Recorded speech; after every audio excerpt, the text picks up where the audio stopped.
Crow Jane, Crow Jane, why do you hold your head so high? Someday, baby, you're bound to die. I'm gonna get me a pistol, 40 pounds of bone. I'm gonna shoot my Crow Jane Lordy just to see her fall. Crow Jane, Crow Jane, why do you hold your head so high? Someday, baby, you're bound to die.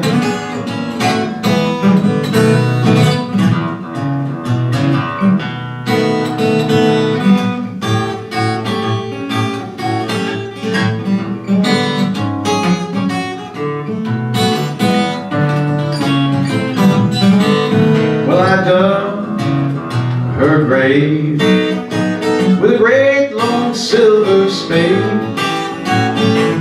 Ain't nobody gonna take my Crow Jane's place. And I lowered her down with a great long golden chain. With every link I would call Miss Crow Jane's name. Crow Jane, Crow Jane, why do you hold your head so high? Someday, baby, you're bound to die. Well, you don't miss your water until your well run dry. I didn't miss Crow Jane long until the day she died. Crow Jane.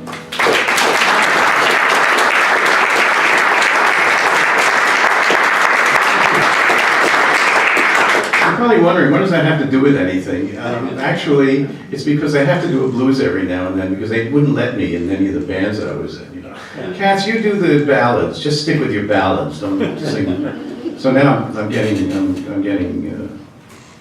even, and also because that was by Skip James. It was one of those guys that I met years ago. A great country blues artist.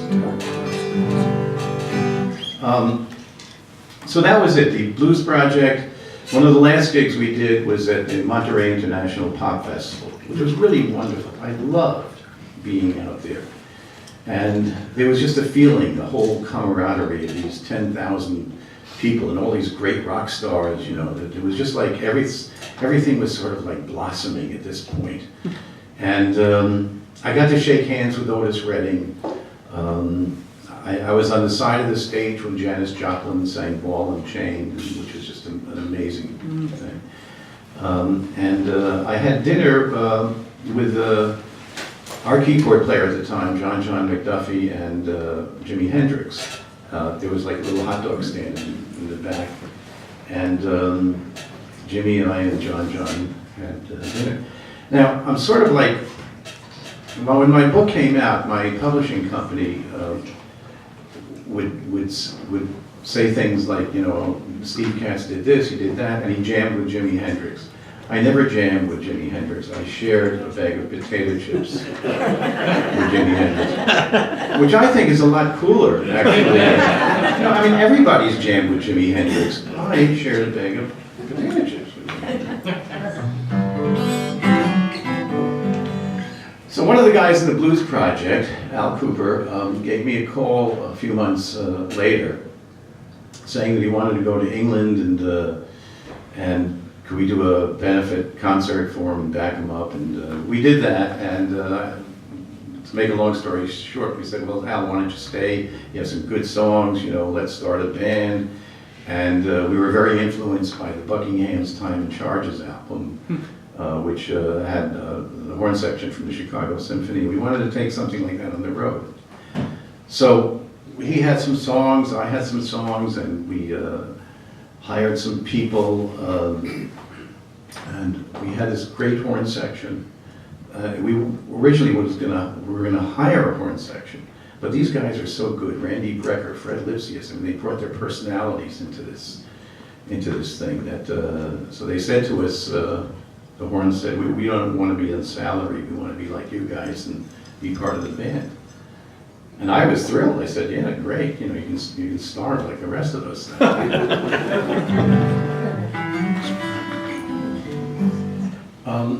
We called ourselves Blood, Sweat, and Tears, and we did our first album in 2 weeks at Columbia Studios. And if you listen to it, A, you can hear that it was done pretty fast because it was a lot of fun. We had a lot of fun doing it. And B, it's a terrific album. Yeah. And we're very proud of it. Rolling Stone said it was one of the top 800,000 albums.